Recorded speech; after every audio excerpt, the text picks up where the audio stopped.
It is week 12 in the 2023 NFL season, and yes, Matt Canada is finally gone. And today, I'm answering your questions on the Steelers Talk live show on Wednesday. So this is going to be coming out later in the week. So if you're seeing this and some of these questions are maybe a little bit dated, that would be why. And with that, guys, I'm going to pause and open it up for questions. Let's start with Steelers Dad with a $10 super chat here. And he says, shots, Canada is gone. Kenny needs to step up. And this is absolutely true, right?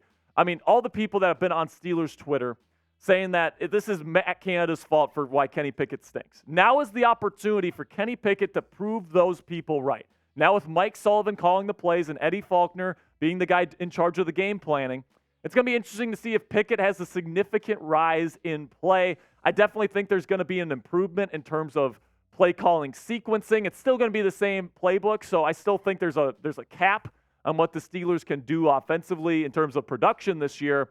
But there's definitely opportunity for growth here for Kenny, and there's definitely an opportunity to prove himself to be the future franchise quarterback here in Pittsburgh, although to this point it has not been good. And then we get to the Dak 2110 with a $20 super chat, and he says, thank God Canada is gone. How many 400-yard games do we have for the rest of the year?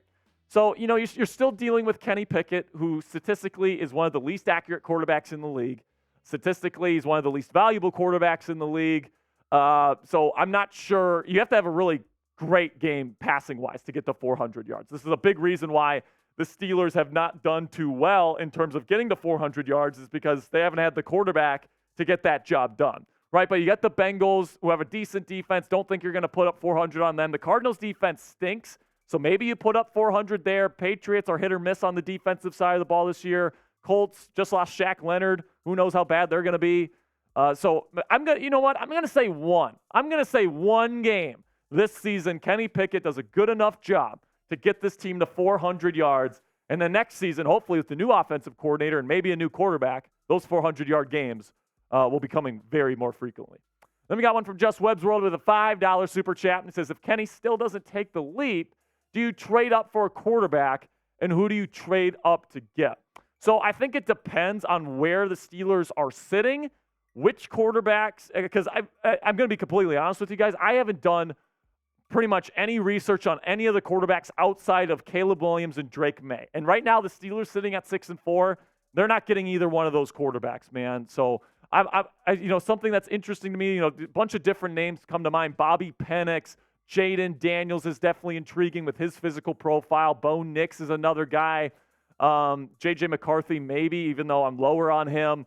So there's definitely going to be some names to consider if you're the Pittsburgh Steelers. And if you really do like, say, like a Bobby Penix, and you have an opportunity, Michael Penix, my bad, has a chance to go up and trade for like top 5 and go get him.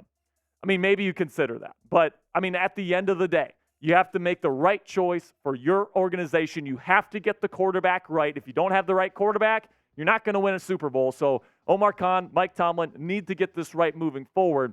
It's definitely going to be interesting to see what the Steelers do at this position heading into the 2024 offseason. Now, predict it for me down in the comment section. Will Kenny Pickett be the Steelers' QB1 in 2024? Predict it for me by typing yes or no down there in the comment section. This is also going to be the pinned comment on today's show. So YouTube's going to throw you an ad break here in just a couple of seconds. When that happens, take advantage of that time by giving me a yes or a no down there in the comments.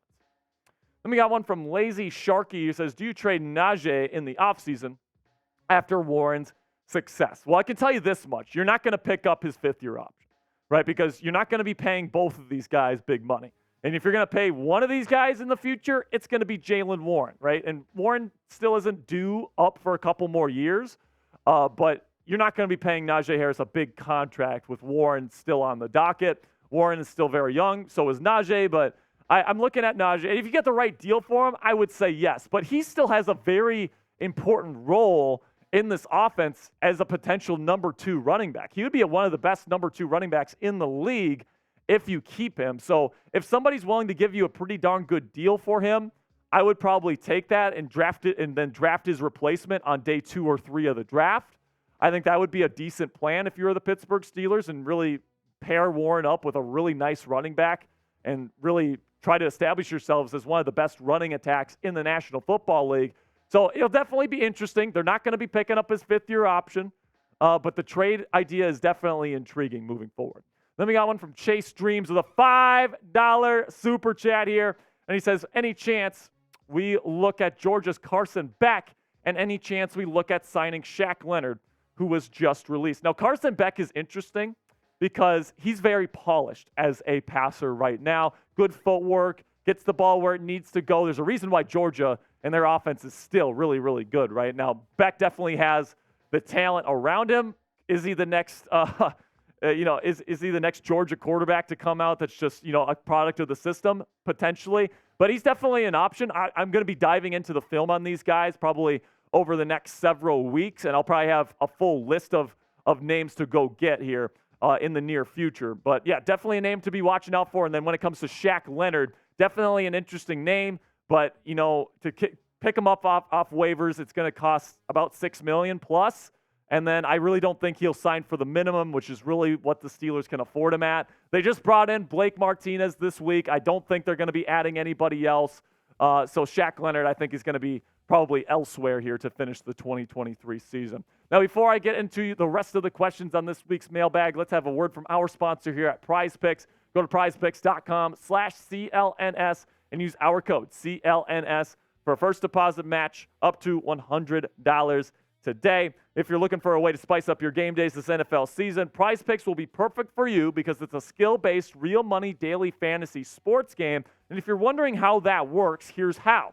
You pick 2 to 6 players, and if they'll go for more or less than their Prize Picks projection, you can even win 25 times your money on any entry. This weekend, I got the more on Kenny Pickett with a new offensive play caller. I'm hopeful that this passing offense gets going here in Week 12 against the Bengals. And then I got the more on Deontay Johnson, who I think is going to be targeted quite a bit this week. And then also I got the more on field goals made by Chris Boswell. The great and powerful Boz, I think, gets at least 2 field goals this week. You can check it out now and get your picks in at prizepicks.com/CLNS and use our code CLNS for a first deposit match up to $100 today. With Prize Picks, it takes less than 60 seconds to make your picks. So get started right now and get your picks in before Sunday's matchup. Go to prizepicks.com/CLNS and use code CLNS for a first deposit match up to $100 today. We got a question, $5 super chat here from Hiking Trainer, who says, best news ever that Canada is gone. Let's hope we can get some offense with whoever calls plays now. God bless. So, yes, it's going to be Mike Sullivan, the quarterback's coach, calling the plays, and it will be Eric Faulkner, the former running backs coach, as the new offensive coordinator in charge of game planning. So a little bit weird of a dynamic there where you have a different person calling the plays as the person coming up with the plan. But I know that Mike Tomlin has a reason for every decision that he makes, and hopefully this gets Kenny Pickett going and it gets the Steelers offense going here down the home stretch of the 2023 season. Then we got one from, I'm not even going to try, EBK is what I'm going to call him here. He says, do you think there will ever be a Steelers and Eagles Super Bowl, like once we get our team together? It's possible. I mean, the Eagles are going to be, as long as they got Howie Roseman and Jalen Hurts and all these young studs that they got there, they're going to be in Super Bowl contention. And, if the Steelers can get the right offensive coordinator and quarterback combo here moving forward with the defensive talent that they currently have, I mean, absolutely. You could see a Super Bowl, even in the near future between these two teams. I'm sure that in the years to come, we'll get a Pennsylvania Super Bowl here between the Steelers and Eagles. That will be a really fun Super Bowl to cover. Will it happen? I guess we'll have to see. When it'll happen, I have no idea. Then we got one from Chris C. He says, we didn't have gotten rid of Juju Smith-Schuster. We should have kept Trey Edmonds. And if I'm the Steelers, I'm bringing back Bud Dupree as a backup to TJ Watt and Alex Highsmith. So Bud Dupree is currently with another team. He's on the Falcons. So you can't bring him back this year. And right now, I think the Steelers' rotational edge rushers are pretty darn good. You got Nick Herbig. You got Marcus Golden, who's played pretty decently this year. I don't really think you need Bud Dupree right now. In the offseason, maybe. Marcus Golden's on a 1-year contract. Maybe bring back Dupree as a rotational guy to kind of fill Golden's role next year. Trey Edmonds, I mean, what can I say, man? I just don't think he's coming back at this point. I get that he was a fan favorite, but I just really don't think he's going to be a Pittsburgh Steeler anytime soon here. Then we got one from Jonathan Harvey. He says, what do you realistically expect from Eddie and Sullivan, considering it is still the former's OC's playbook? So The difference here, I think, is definitely not going to be schematically, right? The offense is still going to be the offense. The verbiage is still going to be the verbiage here.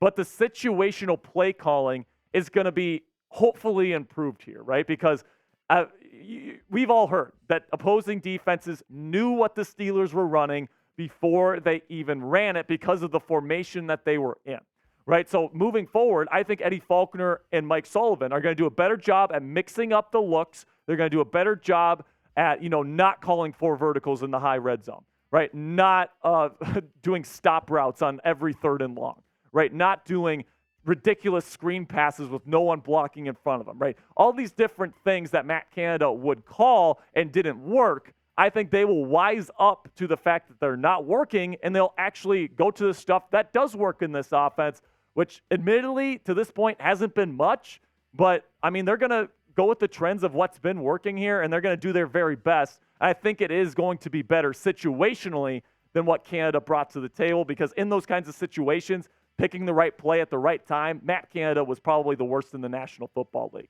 Now, let me know down in the comments section who will be the next Steelers offensive coordinator. Predict it for me down there in the comments section. I expect I'm going to see a lot of Byron Leftwich's down there in the comments. Then we got one from CM Punk here. He says, I hope Kenny gets that top 10 QB in each quarter now. There is 0 excuses. It's KP8 time. Yep, no more excuses. And, even if Canada was here to the rest of the season, still no excuse to miss wide open receivers. I mean, there's been clips going around Steelers Twitter, and I watched the film Monday, or yesterday, I should say, Monday afternoon, and it was just awful. I mean, Kenny Pickett was missing wide open receivers. He was throwing inaccurate passes to guys that were open. I mean, Kenny Pickett, there's a lot of things in his game that weren't on Matt Canada. And I think what not enough Steelers fans realize about the ineptitude of this Steelers offense is that it's really hard to be this bad if it's just the offensive coordinator's fault or if it's just the quarterback's fault. It's both of their faults, guys. Matt Canada was the worst offensive coordinator in the National Football League, and Kenny Pickett's probably a bottom 5 quarterback in this league right now. That combination has gotten us to where we are now. So does Kenny get better here with Sullivan calling the plays? I guess we'll have to see. But given the fact that he's shown a lot on film that's on him and not Canada, I can't say that my confidence is super high heading down the home stretch here. Then we got one from Scott Frazier. This will be the last question today. It says, how about Garrett Riley from Clemson? Now, I've seen him play on TV, obviously, and he's a coordinator. Yeah, I've seen him coach. And I really don't think so, man. I think that they run a very college-y style offense there in Cleveland. Lots of RPOs, lots of screens. It's not an NFL offense, in my opinion. And if you bring him in, we just fired a freaking college coordinator, man. Why would we bring in another one? So I think there's lots of really good coordinator candidates here that are going to be available next year. And I think you got to go get one of those pro-level guys, because I just don't really see the track record of success of bringing guys in from college and their college systems and bringing it to the NFL. Todd Monken might be the one exception there, but he was running a pro-style offense in Georgia when he was with the Bulldogs. So Clemson runs a very college-y offense. Don't think it would work, but personally, thank you guys so much for stopping by today on this week's mailbag. Make sure you click that subscribe button to join the most interactive YouTube community for Pittsburgh Steelers fans. We do these mailbags every single week so you guys can have your voices heard. Really do appreciate your support. And until next time, guys, here we go, Steelers.